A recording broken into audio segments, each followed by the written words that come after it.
Good morning, Excellencies, ladies and gentlemen. I'm Yunjae Cho, and since Dr. Il Sagong is in overseas travel, I'm going to be the moderator for him today. On behalf of the IGE, I would like to thank you all for participating in this breakfast meeting early this morning. We have a distinguished guest speaker today, as usual, and Mr. Davis, Bob Davis, is currently senior editor who covers the Chinese economy from Beijing after many years of covering international economic issues in Washington, D.C. In Washington, he ran economic coverage during the global financial crisis, and before that, reported on Washington's response to the Asian financial crisis. From 2004 to 2007, he was the Wall Street Journal's Latin America bureau chief, and covered resurgence of populist politics in Latin America. He was the Wall Street Journal's Brussels bureau chief in 2001 to 2002, and was responsible for coverage of the European Union at that time. In 2000, he was awarded the Raymond Clapper Award for Washington, reporting for coverage of the White House negotiations with China of the WTO. And a year earlier, he was part of a team of journalist reporters that won the Pulitzer Prize for international reporting for coverage of the Asian and the Russian financial crisis. He is a co-author of the Prosperity, which was selected by Business Week as one of the year's 10 best business books. He has been in Beijing for the last 3.5 years, and he told me this morning that he's going back to Washington in November.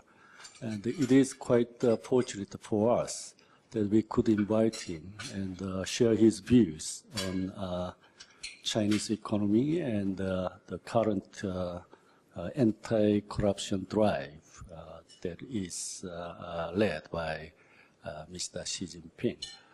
As you would remember, he was here about a year ago, and we invited him July of last year, and he shared his view on new Chinese economic leadership and the prospect of Chinese economic reform at that time. And this time, he is going to talk about the current status of Chinese economy and the anti-corruption drive and its implication for major economies, including Korea. It happened to be there was a Financial Times article written by David Pearling yesterday, and he talked about Asian corruption and its implication for business practice. And there he quoted the Transparent International's corruption index. And according to this index, the world is colored, and China was colored in dark orange. And the index from 0 to 100, if it's 0, it's highly corrupted. And if it's 100, it's perfectly clean. And China's score was 40. And it ranked, I think, 60s out of the 177 countries. Among Asian countries, Singapore had the highest score, 83. And only three Asian countries were in the list of top 20 cleanest countries: Singapore, Hong Kong, and Japan. And then he didn't mention Korea. So I checked the website of Transparency International index website, and I found Korea's score was 55, and its rank was 46 out of 177 countries. This anti-corruption drive now draw much attention, and this attention is with both praise and criticism. And in China, we hear that people praise anti-corruption drive because they believe that the Chinese economy will collapse without eradication of corruption. On the other hand, many people are cynical about that because the drive is used for elimination of potential political rivals. And today, we will hear Mr. Davis' view out of his own keen observance of Chinese politics and economy over the last 3 years. Without further ado, may I invite him to for the podium and ask you joining me in giving a big hand. Thank you. Thank you for the invitation again. I really appreciate it. Seoul is always a great break from Beijing. You come here, the air's clean. You can turn on Twitter without, having to go through all kinds of permutations. You can actually feel the presence of freedom. I mean, it's a really funny thing because foreigners are very much exempt from a lot of the problems that the dictatorship in China imposes on people. I mean, we really are live in a very privileged way, foreigners that is. But it's only when you leave that you actually feel that it's like you have like a sigh of relief or something. It's very funny. It's funny also because I'm going back to D.C. in November after 3.5 years in China, which I've loved, and my wife is in the U.S. at the moment, and I just said what I said to her about Korea. It says, "Oh, if you love Korea, you're going to really like it back in the U.S. also." So anyway, I thought I would talk about the anti-corruption drive and then try to circle back to how it affects the economy, and I'll try to stay on track by using my phone and the clock in my iPhone. So people generally ask, is this a purge or is it a genuine effort to root out corruption? And I think the answer is pretty clearly it's both.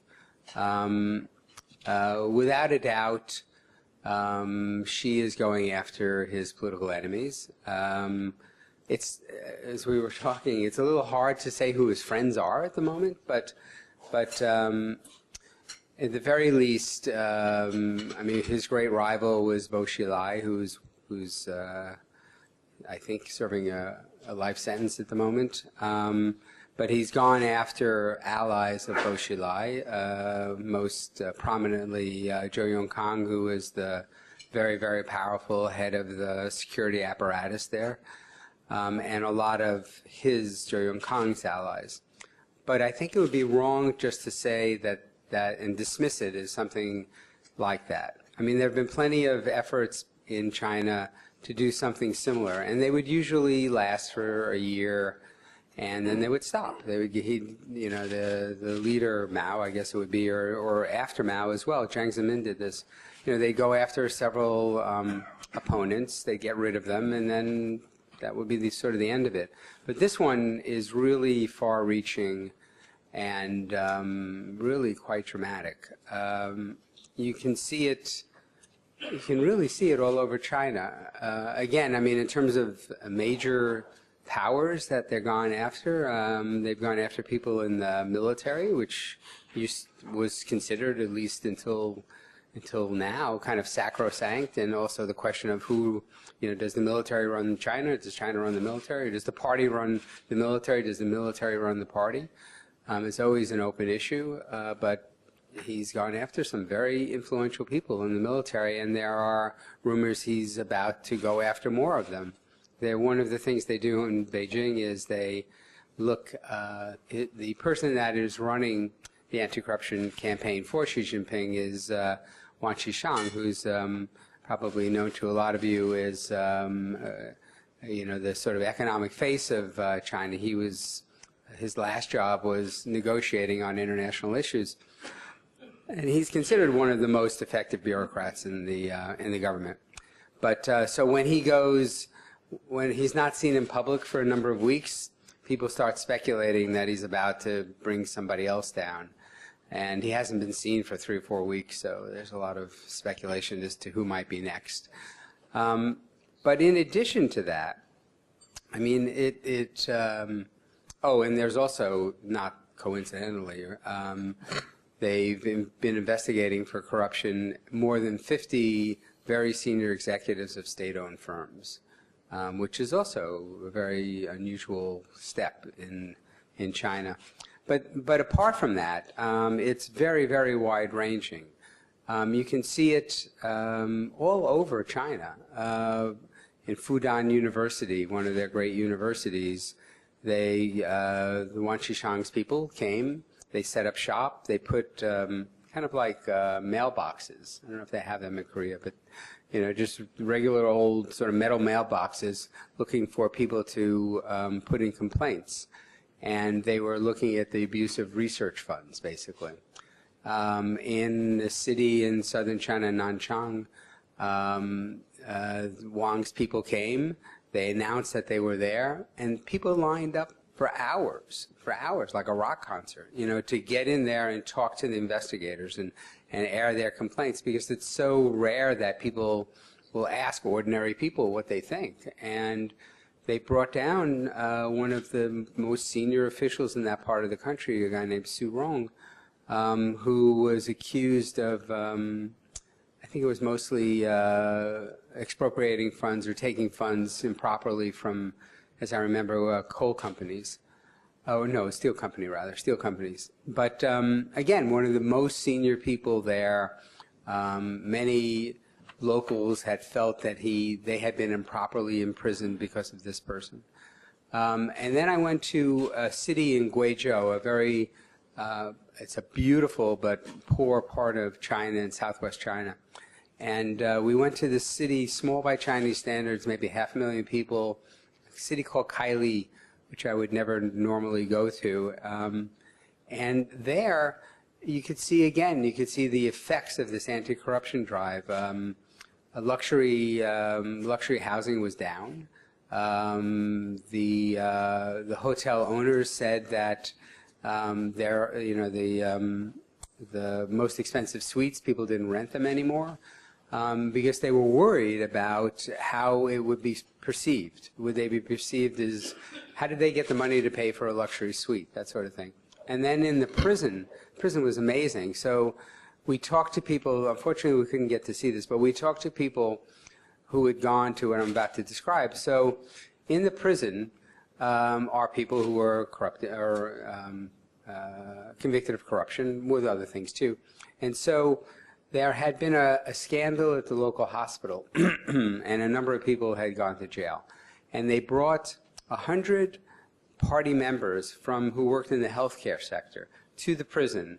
And the idea was to show them what life was like if you go bad. In the U.S., there's a program called Scared Straight, where they bring teenagers to talk to gang members who are in jail, to try to get them, to show them how life could go bad for them if they don't straighten up. And it wasn't all that different. I mean, the way it was described to us, there was like 3 parts. You would walk into essentially a room like this, where they would have pictures and descriptions of people that they had brought down for corruption. They had pictures of bags of money that they had found. And these were some of the people who were going through the exhibition were friends of the people who were in jail. So that was the first part. The second part, and they went into an auditorium, and the prisoners made confessions. You know, I mean, it's kind of a Maoist sort of thing, but they made confessions on, you know, on the stage, saying what they had done wrong and how they regretted it. And then in the most amazing part, the prisoners put together like a song and dance routine about their crimes and about their lives. I mean, some of them would sing, some of them would dance, some of them played musical instruments, which it's just, I'm not sure it's going to Broadway, but it would have been just an amazing, amazing thing to see. But again, you could see how it was within, it had affected the lives of ordinary people. I mean, even, as I say, in a remote part of China. So, as I say, it's too simple to brush it aside as a purge. I mean, they are really trying to remake the party.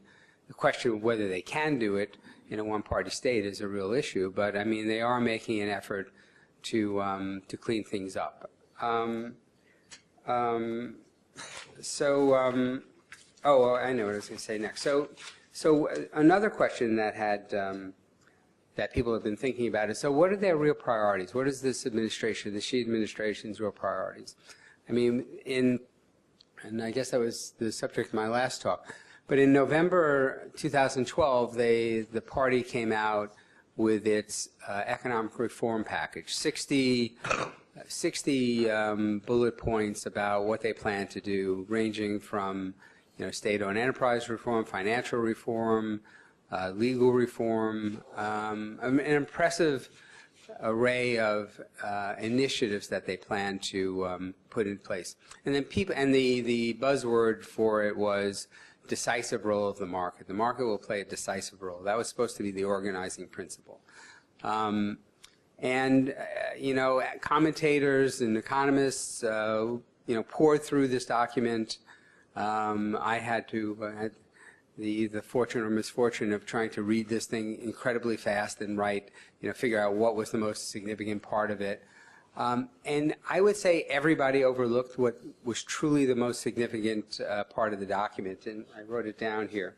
So, and this was, you know, buried in the document. It says, in handling corruption cases, this is the English translation, obviously. In handling corruption cases, clues and investigations, cases must be reported to a higher level discipline inspection committee at the same time as they are reported to the same level's discipline inspection committee.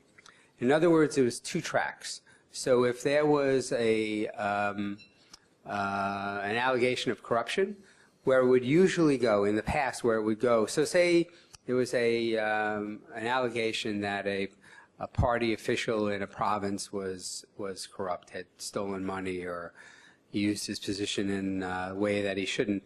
The complaint would go to the provincial level disciplinary committee, where it would largely be squashed because the provincial officials had the power to, you know, to stop things that they didn't like. So now what happens is, same scenario, some provincial authority is is considered to be have done something corrupt. It goes not only to the provincial level, but it goes to the central level, and then it goes to Wang Qishang's committee.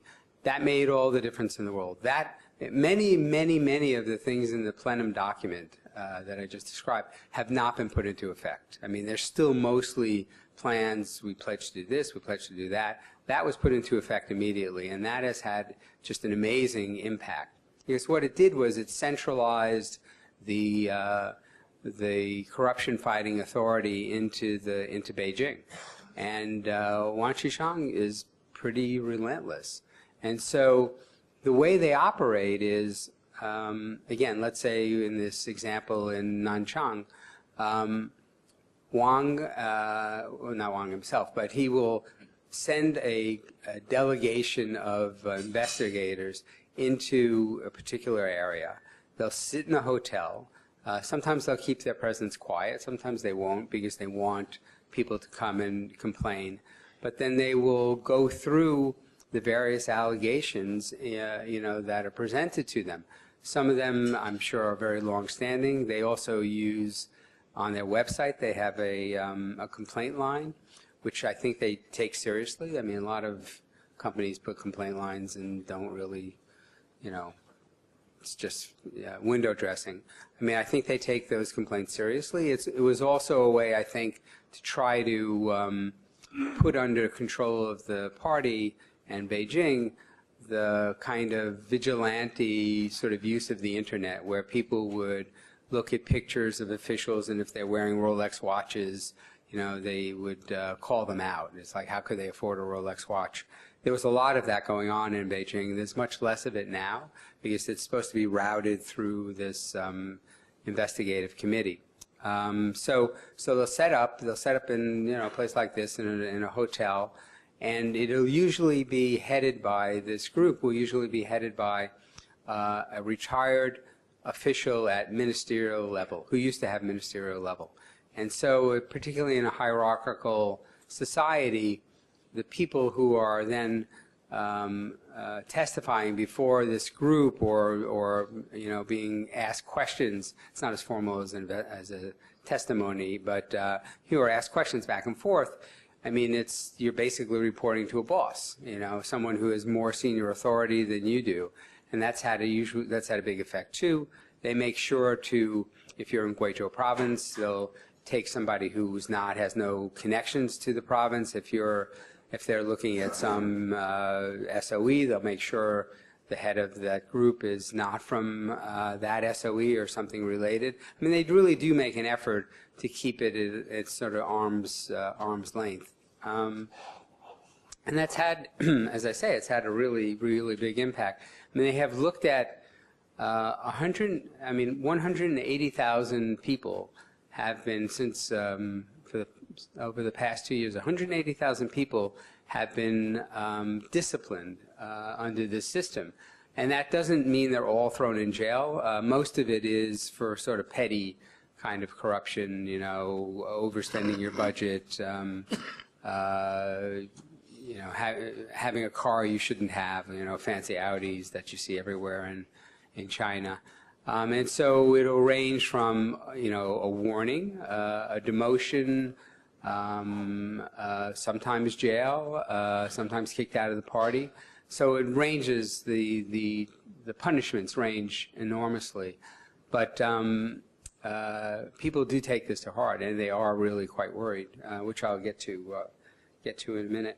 I mean, one of the ways in which you can see the importance of the corruption campaign is by who he chose, by choosing Wang to head it.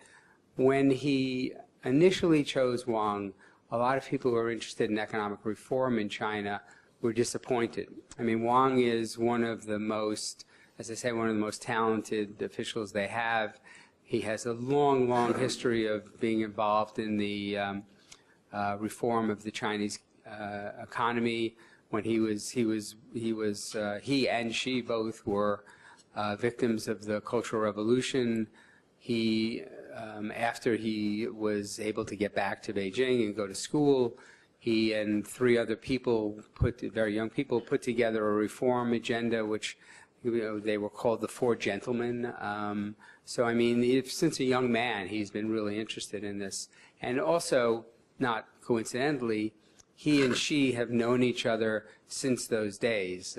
They were both sent to the same province, and they were in neighboring communities. I don't think they were best pals or anything, but Wang rather, was older than she at that point.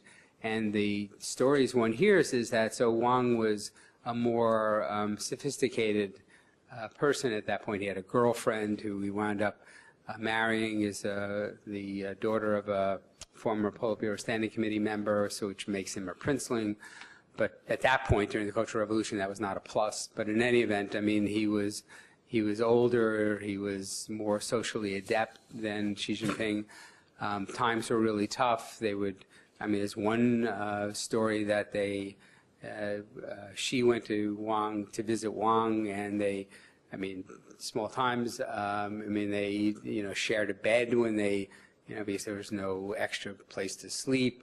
Anyway, they knew each other at the very least for a very long time, and it's clear that Xi trusts Wang enormously. But after that, I mean, Wang was selected to oversee the most important bankruptcy case ever in China, the bankruptcy of the Guangdong Trust Company, which was the first time and maybe the last time that China made clear that it wouldn't bail out a powerful financial institution. A lot of foreign investors took big hits on that.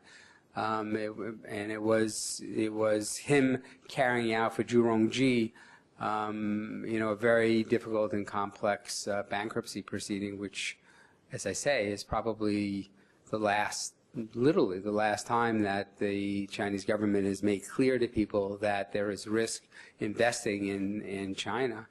He went from there to Hainan Island, which was in the midst of a real estate bust, and he was there to clean that up. Then he was summoned to Beijing to deal with the SARS epidemic, and had a fairly populist touch then. People were scared to death. I mean, I wasn't there, but I know lots of people who lived through that time there. They were scared to death that they didn't have any sense of how big a problem this was and how it was going to spread. And so he, along with, literally cleaning up the hospitals and starting building new hospitals to deal with this issue, he would take walks through the marketplace, meet with people, make sure TV cameras were trailing around with him to try to build confidence in the population. And he's widely considered to have done an excellent job there. And then after that, he was in charge in Beijing of, he was the mayor, I think, at that point, but he was in charge of organizing the Olympics, which, of course, was a huge success. And then from then, he became the international economic, the main international economic official who would deal with, Europeans and Koreans and Americans. And he had this reputation of being very competent, but also being something of a wise guy, and very unusual, very outspoken, and very very cutting in his remarks. So he had this wicked sense of humor, and I mean some examples of it. So he and the former U.S. Treasury Secretary Hank Paulson, who was before that the head of Goldman Sachs, go back a long, long way. When Wang was working on that bankruptcy, Paulson was, I don't know if he was the head of Goldman Sachs, but he was a very senior official in Goldman Sachs. And then the economic crisis, the global financial crisis comes, and Wang tells him, I'm not sure, I don't remember if it's in a public setting or not, but Wang says to him, well, Hank, I used to consider you to be my teacher, but now, given all the mistakes you've made, maybe you shouldn't be my teacher anymore. I mean, he was right about Americans screwing up, certainly, but to say something like that is unusual for a Chinese official. And he is a bit of a show-off as well. And so he one time was talking to Christine Lagarde, the IMF chief, and he was saying, I'm trying to understand Europe better, I mean, given the crisis that Europe's going through. And Lagarde said, and he said, well, I'm starting to read back in China and European history. And so Lagarde says to him, so how far back are you reading? He says, oh, about 1,000 years. And then he reels off a couple of books that nobody on the IMF staff had heard of. But he, so he's an unusual character. In China, he's also seen as potentially less corrupt. And who knows what his personal finances are like. But the reason they cite that is he has no children. And so in China, the idea is that why you're stealing, one of the reasons you're stealing is to set up your children. So he has no children, so he has less reason to steal. And in fact, a number of people, somebody had pointed this out to me, that a number of people in the Xi administration don't have children, and that's seen as a sort of symbol of their dedication. I don't know, God, who knows why they don't have children, but in any event, they're seen as more selfless and dedicated than the average government official. We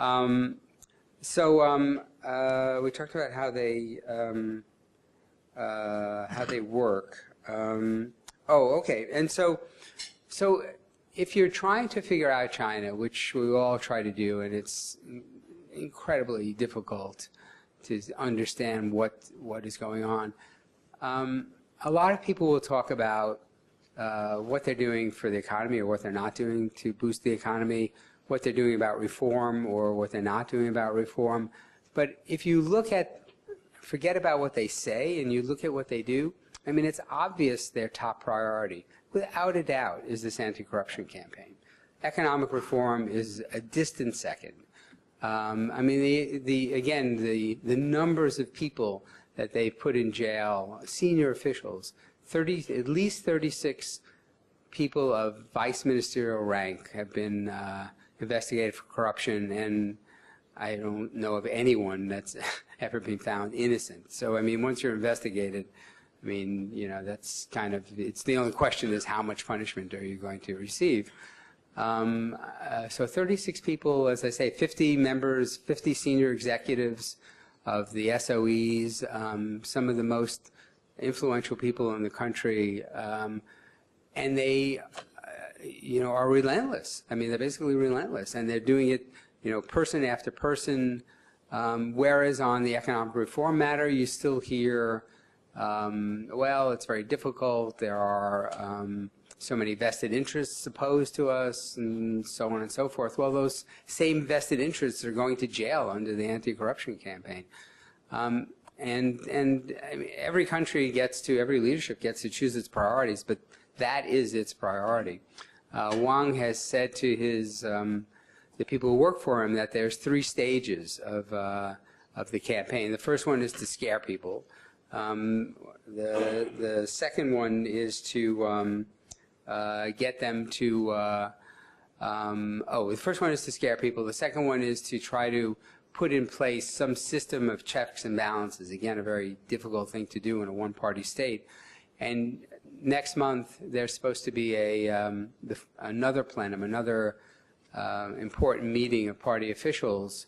And this is supposed to focus on rule of law, which is kind of a misnomer in China. But in any event, I think part of what they'll be talking about is how to try to institutionalize or how to change incentives, so you're just not constantly bringing up, you know, one corrupt official after another corrupt official. I mean, you can't, any corruption campaign in any country runs out of steam at some point, and so they'll be looking at those kinds of issues. And then the third stage is supposed to be that it's inculcated into the body politic, and that officials won't want to be corrupt. They'll go into they'll go to the public sector because, and they'll go into more senior positions in the party because they want to do good. I mean, the model there is Singapore, as you were saying. I mean, one-party state, although not on the same scale of China, but is considered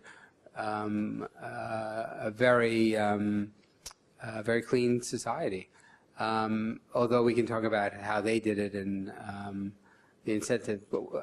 One of the incentives they used is they raised the salaries of civil servants to levels equal to what you could make in the private sector. China has 40 million civil servants, so that would be a tough one. But it just, again, goes to show how difficult it is for China to actually deal with this problem. And then if you look at if you compare all of that, what I was going to say, I'm sorry.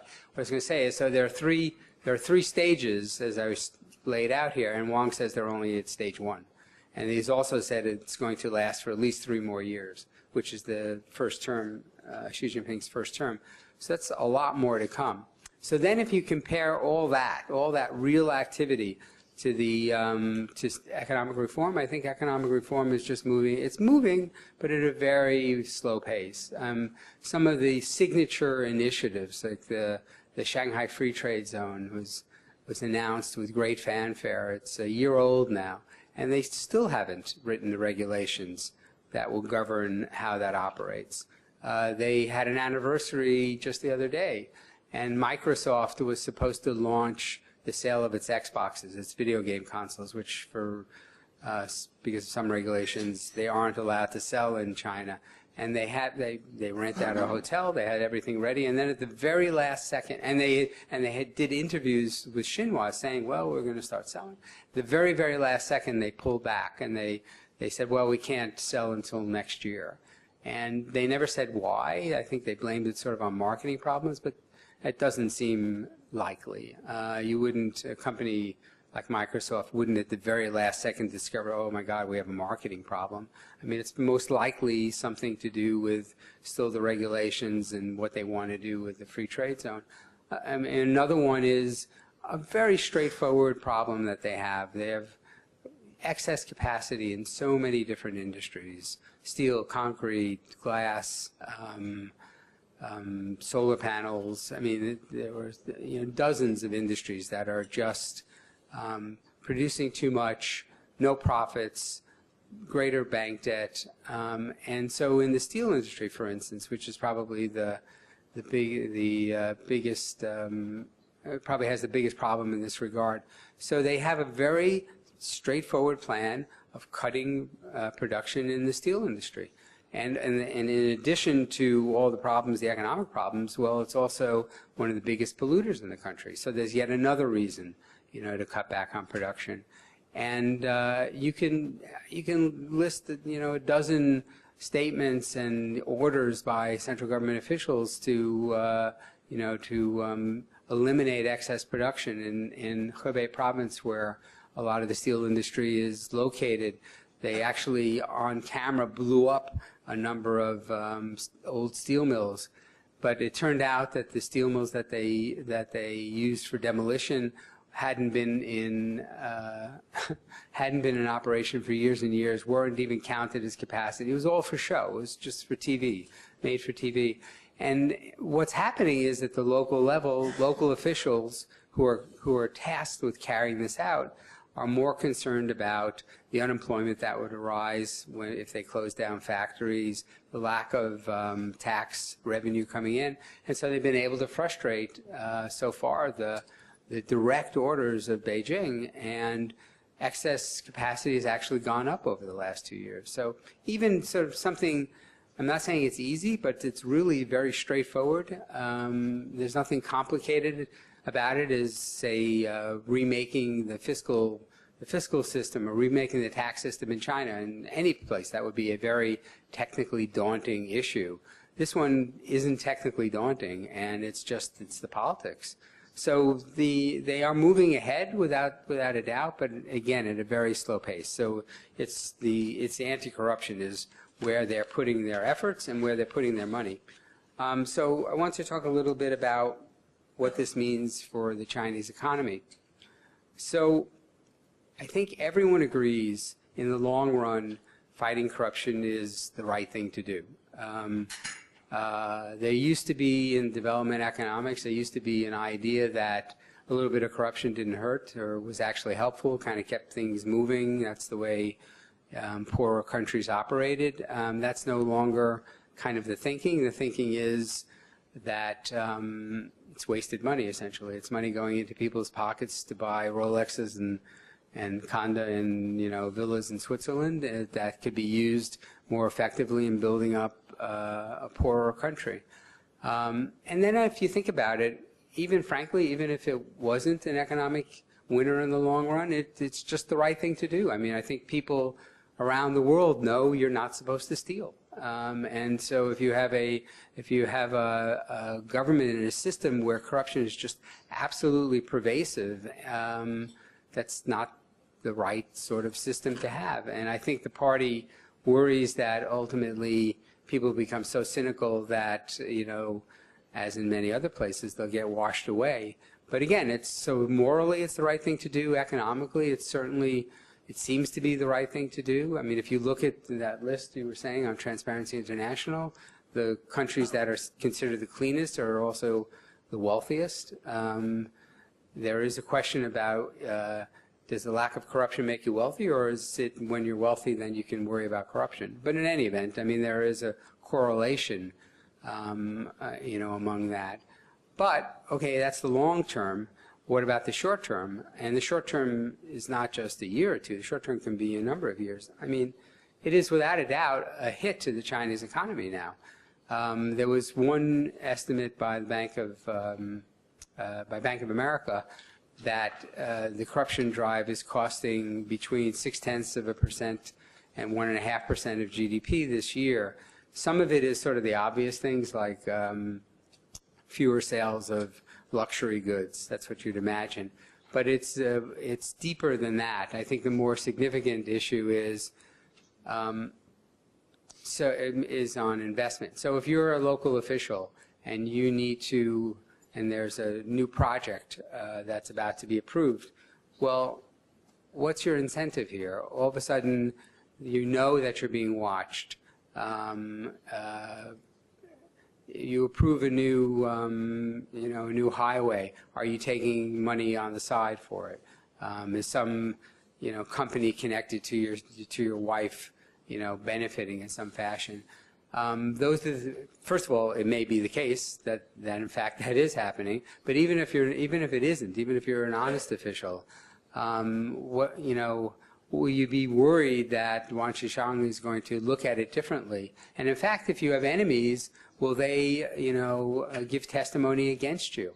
I mean, once you hit a certain level in China, probably everyone has done something that, something improper, frankly. I mean, because the web of corruption is so widespread. So I think what has happened is there's a certain paralysis in approvals of new projects, and that also will affect the economy. I may have heard it in things as apparently disconnected as sporting events, foreign sporting events. People want to bring things to China, and they don't get a yes, they don't get a no, they just don't get any answer. And someone was telling us that a dairy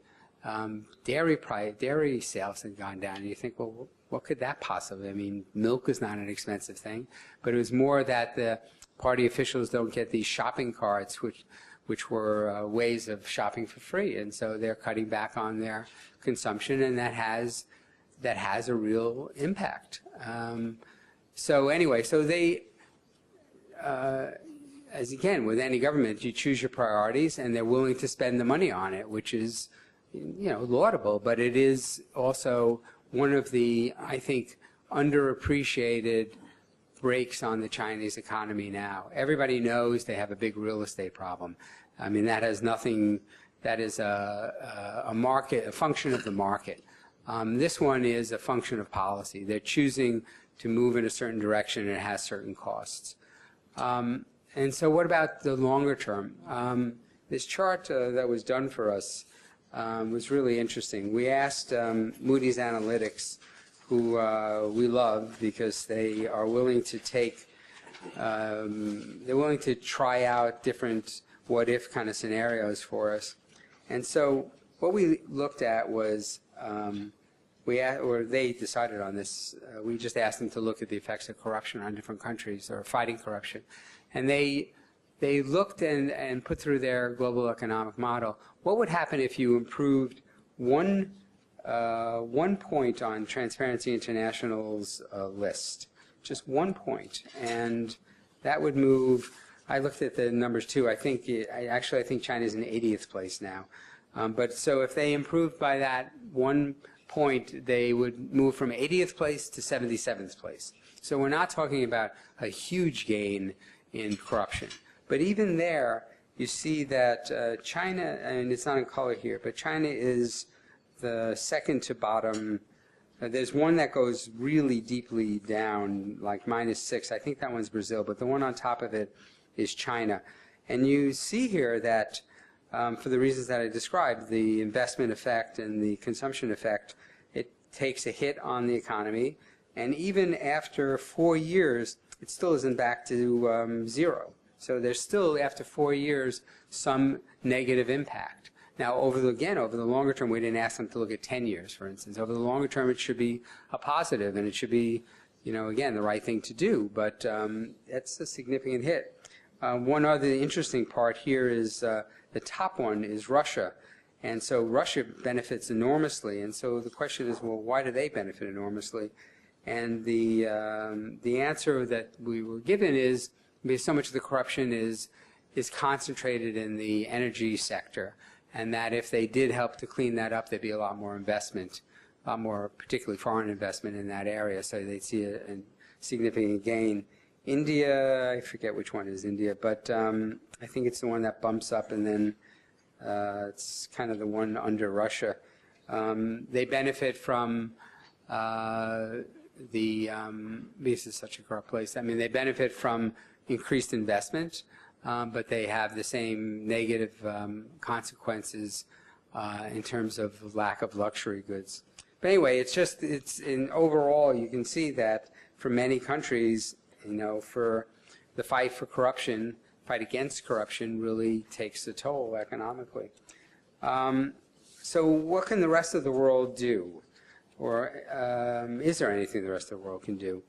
I would say probably not very much. It's definitely an internal Chinese matter. They take it really seriously. There is a question of whether she will run into so much opposition that the campaign will be stopped. But so far that hasn't happened yet. I guess the best that other countries can do is, one of the things China's trying to do now is to bring back money that was stolen and parked overseas. So I know the U.S., and I'm sure European countries too, and probably others, are working with China about how to make a case to bring back stolen money. And that is, I think, really important for two reasons. I mean, it's obviously the money should be, if the money really was stolen, should be taken back. But also, you have to, it's showing the Chinese investigators the kinds of rules of evidence that they need to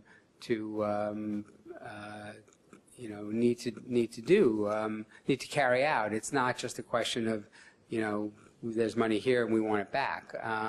There's due process. There's all the protections that people in a country ruled by law have, and I think that it can only be a good thing if more, if China,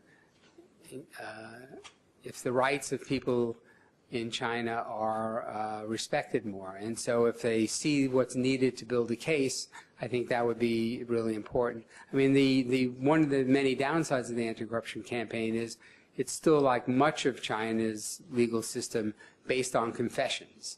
And so how do they get the confessions? I mean, there's lots and lots of allegations of torture, either physical or mental, in the sense of constantly asking people the same questions over and over and over and over until they get the answers that they want. People disappear, their families can't see them, they don't have lawyers.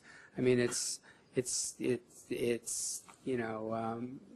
huge abuses of power in terms of finding whether corruption has occurred. And so, again, to the extent that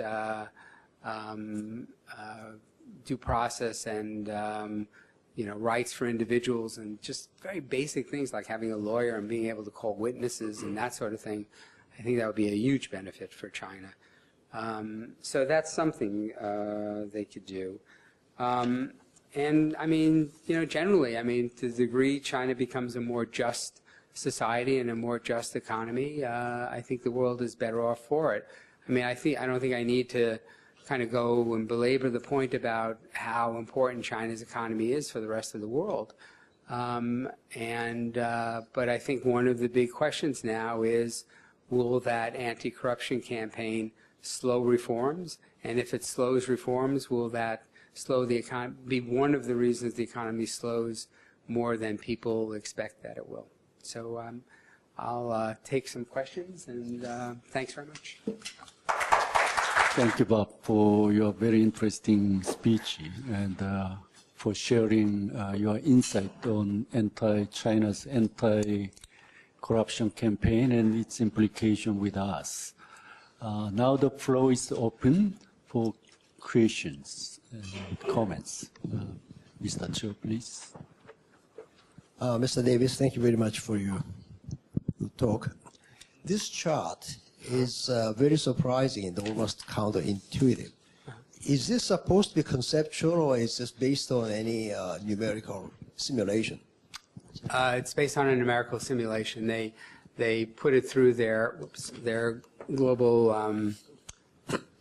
economic, I forget what they call their model, but it's a model of the global economy. And I don't think that they don't argue that they have the numbers down, you know, specifically it's literally going to be down 2% for China in the first year, but it's more on sort of an order of magnitude, so you can see the direction of things. I see.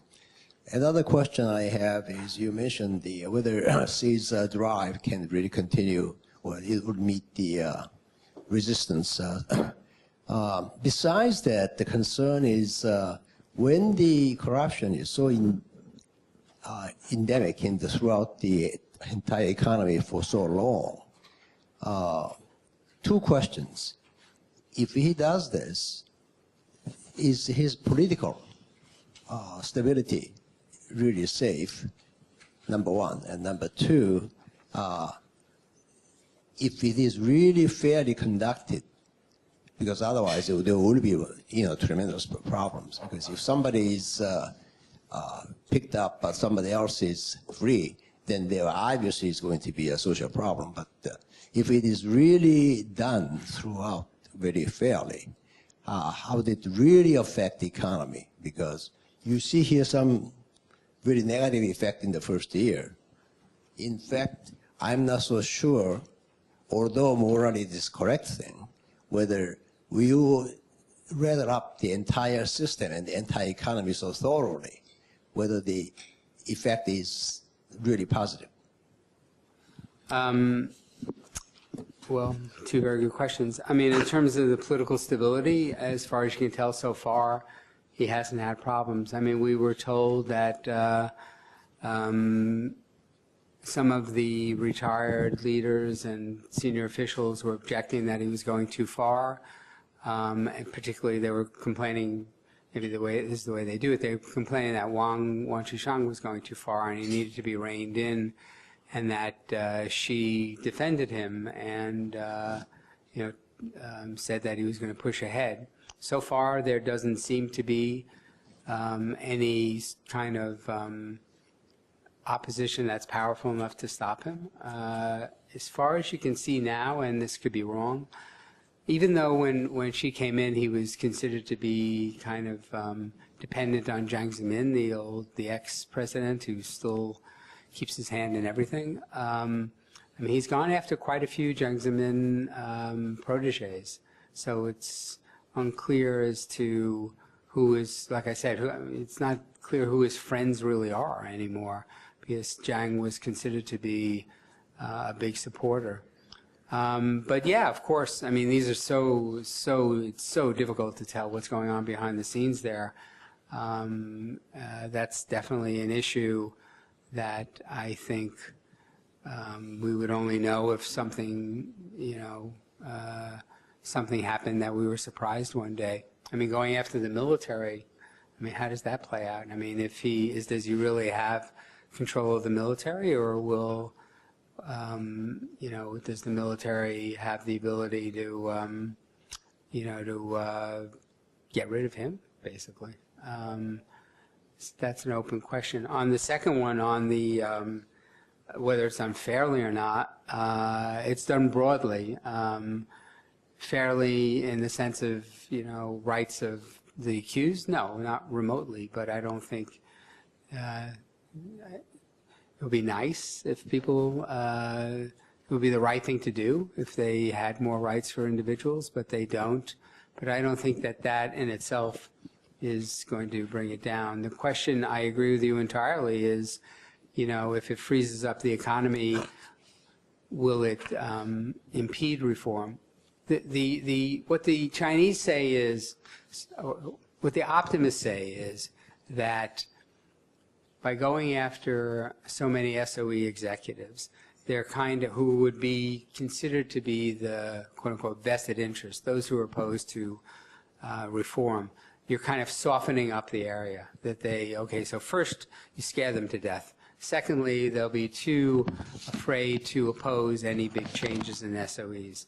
It's possible, but I think it's more likely that you frighten so many people that they don't really know what to do, and that you gum up the economy quite a lot. I think that's a significant problem, a significant issue.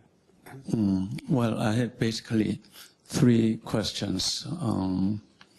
A few months ago, the Korean newspaper, quoting international, papers report that the many Chinese, political leaders, including current member of Politburo Bureau, carried on the huge secret account at the many tax haven area, in the world, even including the Xi's and his family, having the big account.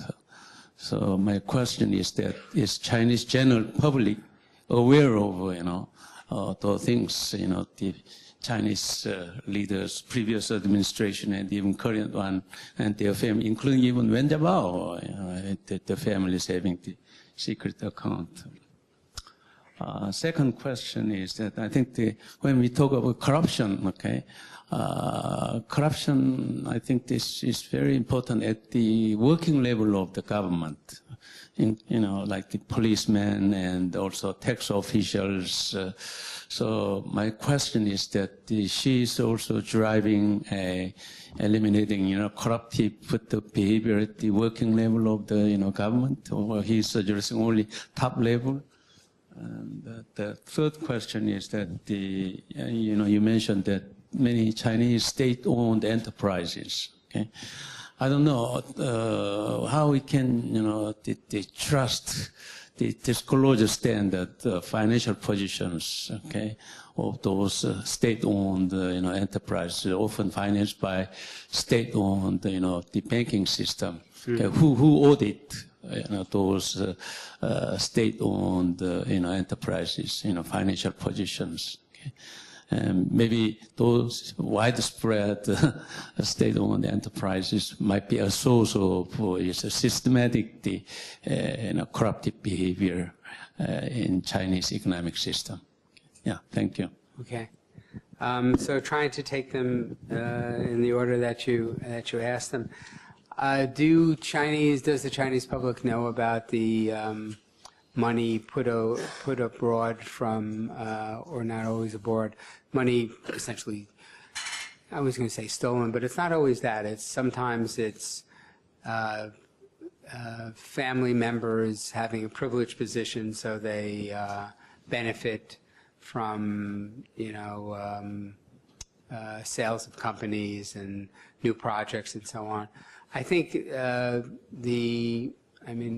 wish it was my newspaper, but it wasn't. But the New York Times report on Wen Jiabao and his family worth $3.7 billion, I think it was.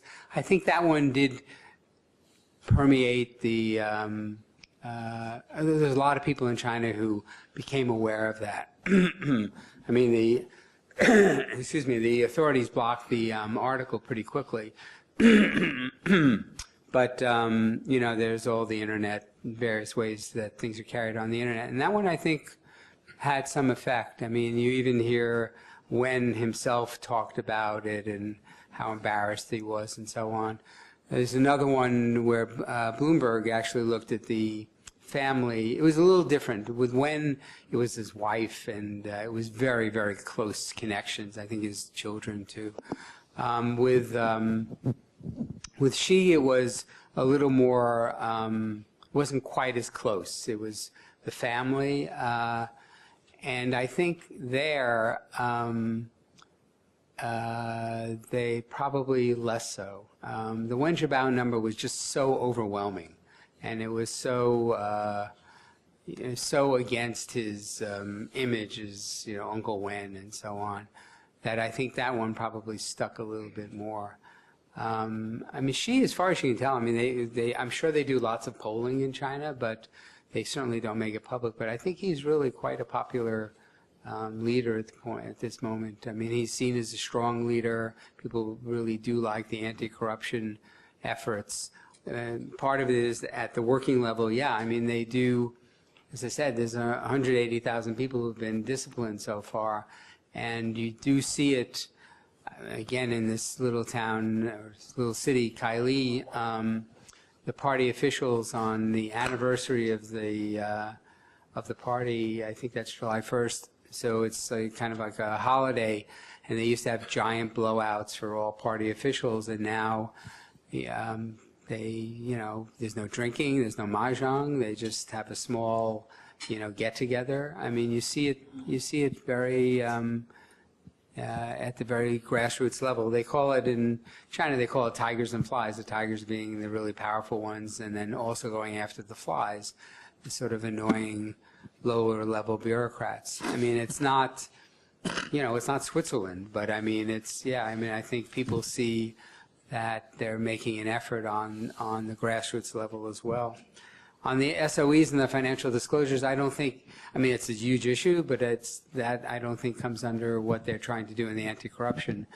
It is in their self-interest to improve the financial disclosures. I mean, it's one of the reasons the Chinese stock market lags so many other stock markets, is people don't believe any of the documents that they read. And the big Western accounting firms have been complicit in all that as well by letting through things that they wouldn't in other countries. I think they're trying to clean that up a little bit. I know a bit more about how the U.S. operates, but the Securities and Exchange Commission has given a lot of Chinese companies a hard time, which I think is a really good thing, and is trying to push the accounting companies to be more rigorous. The accounting companies complain they're caught between the Chinese and the Americans, which is probably true, but I think what the SEC is doing is a good thing, and ultimately good for China also, because you have to be able to trust the information, or you're not going to be willing to invest. Several months ago, I visited Beijing, and at the time, I have some spare times, so I decided to visit the old palace of China. And I went there pretty early in the morning, but there were actually huge numbers lined up for buying up the tickets for the entrance of that old palaces. So I don't know, so I didn't know whether I have to quit or not. But someone, he approached me and he offered some money for buying up the tickets.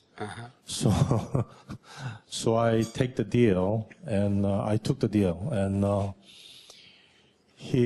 I gave the money, and he bought the ticket for me. It's a small examples of the corruptions. Well, he told me he's actually working for that palace. What I want to point out is that in that of the big populated city or country, some degrees of the corruption might means a little bit more efficient ways of some express fares or something like that. What are you thinking about that? Well, I mean, as I say, China's not Switzerland, and probably never will be. But wouldn't you think it's fairer if they just had a line that moved around? I mean, one of the things that drives you crazy in China, or drives me crazy anyway, is so you get on a line to go buy something, and then they, instead of having they set up little boundaries where you would go this way and this way. It just goes straight, and then people are always sneaking up, and then, and it drives you nuts because you're trying not to sneak in front of people, but they sneak in front of you. I mean, there are things they could do. You would think that would be simple, very simple ways of making things more orderly, and maybe they don't do it on purpose because, there's these little scams going on like you're describing. I don't want to, maybe I oversold the anti-corruption in the sense of how much it's changed the society. I think people are really nervous, but, it is still China, and there are these, these petty corruptions going on. Does it make it more efficient? No, I don't think it makes it more efficient. I mean, a fairer system would be just, you get there earlier, or you buy online, or there's a million ways other countries have figured out how to sell tickets without paying somebody off. So. Other questions? Well, following up with Dr. Hart's question, you talked about the correlation or causality between economic advancement and corruption. I think one of the main question that Dr. Hart was trying to raise was that actually the corruption is the outcome of a strong economic regulation. If there is a strong economic regulation, the economic rent is created, and there is a rent-seeking behaviors, and naturally there could be and must be corruption. And is there any movement within the party in China that, on the one hand, they are driving this anti-corruption campaign, but in itself would not be effective in the end? While it can scare people and it may help them to grip more strong political power. So is there any understanding or movement within the Chinese party and this Communist Party to do more economic reforms and deregulations in conjunction with this campaign? And also, I think the related question is that, as he said, that in many poor Asian countries, and not only Asian countries, but in many developing countries, bribery often serves to top up the inadequate state payment scale to civil servant, and to some extent it greases the machinery of the government. And is there any movement or plan? You said there's a 40 million civil servant in China. It will require huge cost. But without having some more realistic payment scale, even in the working class level of civil servant, it will be very hard for this campaign to be successful.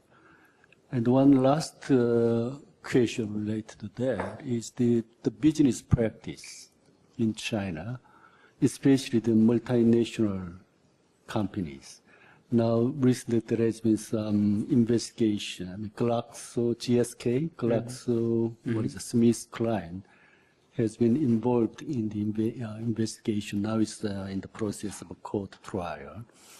So many multinational companies are afraid sending their CEOs and being engaged in dealing directly with the Chinese high officials for their business.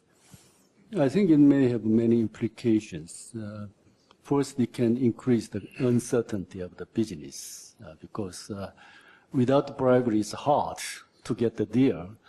But once they give a bribe, they also have to worry about being caught. Mm. So I heard many multinationals these days are trying to use middlemen instead of being directly involved in that. Mm. For Korean firms, usually Korean firms are known to be very good in finding ways in such an environment. And I do not know what implication that will have to Korean firms.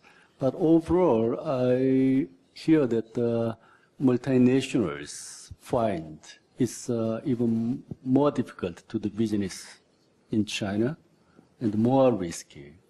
So what is your views and insight and all these things? I think on the deregulation question, yes, I mean, I agree with you, and more importantly, they agree with you that the endless approval process is, opportunities for payoffs up and down the line. And one of the stated goals of the reforms is to reduce the role of the government, and particularly in approvals. The notion is called, these are on the Shanghai Free Trade Zone, and there's an investment treaty being negotiated between the U.S. and China of a so-called negative list, that things will be approved unless certain sectors are put off limits. And the idea there is that it's less approval, it's faster, but also it's less of an opportunity for officials to shake down companies. When the leaders talk about the advances they've made in the economic reform, they invariably point to less red tape. But as a journalist, I can't tell you how many times you hear that in any country. Well, I mean, who's in favor of red tape? I mean, so it's impossible sort of to verify if there really are fewer requirements needed, fewer approvals needed at the moment. But that would be something that's within their capability of doing. It's not something that would require them to remake their political system, or remake their to have an opposition party or something like that. And I think that they're very much thinking along those ways, but it's just slow, like many of the other things. On salaries, I don't think so. I mean, although I think it's pretty clear that they ought to, at least. I mean, if the people are paid poorly, people are paid poorly and they're in positions of power, unless they're just, really honest people. I mean, the incentives, there are obvious incentives to pad your money, pad your salary by taking, gifts, or however you want to justify it in your head. In fact, they're moving in the opposite direction in some ways. They've been talking about reducing the pay of SOEs, of the top executives of state-owned enterprises, cutting their salaries, because the idea is they're supposed to be government officials, so why do government officials have to be paid so much more money than the average worker? Well, I just think that's an invitation. Once Wang Qishan goes away and they're not afraid of being thrown in jail, to take money on the side or to use their position. So I think that one, their populist instincts are colliding with the sort of market instincts, I guess you would say. I mean, they all know the Singapore model. They study it, but they think it's too expensive. And they seem to have ruled it out at the moment, which I think is a big mistake. I mean, I guess the other thing they could do is privatize a lot of, again, they aren't moving in this direction, but you could privatize a lot of those jobs. There don't have to be 40 million civil servants. They could be a lot fewer. And so that's another thing they could do. On the other is, on GSK and the multinationals. I mean, some multinationals will do improper things. I mean, the drug companies in the U.S. are also accused of very similar things, bribing doctors, essentially. I think the big concern at the moment is, so they're talking, as we say, about reducing the number of approvals. So that's a good thing for all companies, but particularly for foreign companies who have a hard time, feel they have a hard time operating in China. At the very same time, they're boosting their enforcement of antitrust and anti-monopoly. Well, I mean, they're entitled. I mean, it's the world's second largest economy. They're certainly entitled to have their own antitrust rules. I remember when I covered the European Union and lived in Brussels, just at that moment, Europe started to enforce. There was a deal between Honeywell and General Electric, two American companies, and the European Union interceded to block the deal. And the view of Americans was like, These are two American companies. What does the European Union have to do with this? And they had a lot to do with it because there was a lot of business, that they conducted in Europe. But it was a shock to Americans that, Europe had a say in all this. I think we're seeing that now in China, where it's a shock to everyone that China is asserting its right to get involved in the operations of foreign companies when it's not only dealing with when the subject matter isn't only business within China. The difference, though, is as much as the American companies complained about the Europeans, there was a court system that they may not have liked, they may have thought was inefficient, but they thought would give them a fair outcome, where there was a right of appeal. Well, what happens in China when you feel that you're being, when you think the decision has gone against you, unfairly? And, well, then what? How do you appeal it? I mean, if you don't believe the court system at all, then it's just, you're sort of dealing with the emperor again. So that's a big issue, a really big issue there. And it's just now becoming, a subject matter for, international discussion. Thank you. If there is no further question, I would like to thank Mr. Davis again for his excellent speeches and for sharing his insight on Chinese anti-corruption drive with us today. I also wish him best for his on his new responsibility back in Washington, D.C. With this, I'll put this breakfast meeting to close, and may I ask you to join me in giving him for a big hand.